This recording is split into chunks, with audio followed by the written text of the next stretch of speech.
Questo è il Castelvecchio, ci troviamo a Verona. Inizialmente la fortificazione era chiamata Castello di San Martino in Acquaro, con il primo nucleo risalente alla fine del XIII secolo, con un'area che racchiudeva la corte della Reggia e la corte del Mastio. Il castello attuale viene invece costruito a partire dal 1354 dal signore di Verona Can Grande II della Scala, diventando la residenza fortificata della famiglia.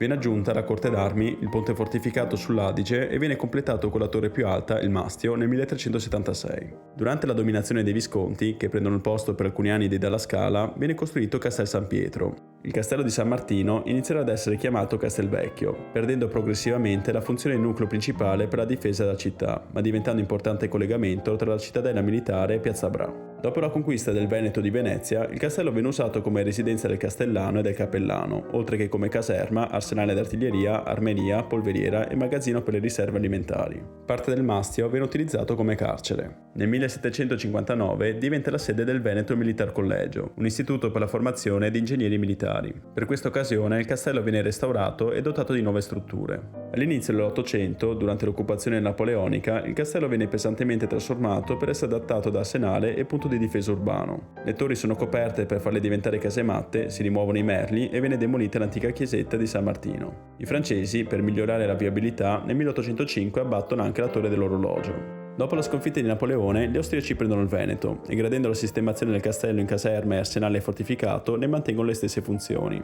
E, alla fine degli anni 50 dell'Ottocento, installano sul Mastio una stazione di telegrafia ottica per sperimentare una rete di segnalazioni ottiche diurne e notturne fra le fortezze del Quadrilatero. Sotto l'amministrazione italiana rimane una caserma e nel 1870 il ponte viene aperto al pubblico. Tra il 1923 e il 26 il castello viene ampiamente restaurato, con la ricostruzione della torre dell'orologio, ma in posizione più arretrata, e rendendo di aspetto medievale tutte le strutture, con poca attenzione però alla fedeltà storica. Viene così allestito il Museo d'Arte di Castelvecchio. Nel 1944 qui si tiene il tristemente noto processo di Verona. Nel 1945 i bombardamenti aerei danneggiano gravemente l'ala orientale del castello, mentre le truppe tedesche in ritirata distruggono il ponte Scaligero, poi ricostruiti rispettivamente nel 1947 e nel 1951. Tra gli anni 50 e 60 venne poi rinnovato il museo, su disegno del celebre architetto Carlo Scarpa.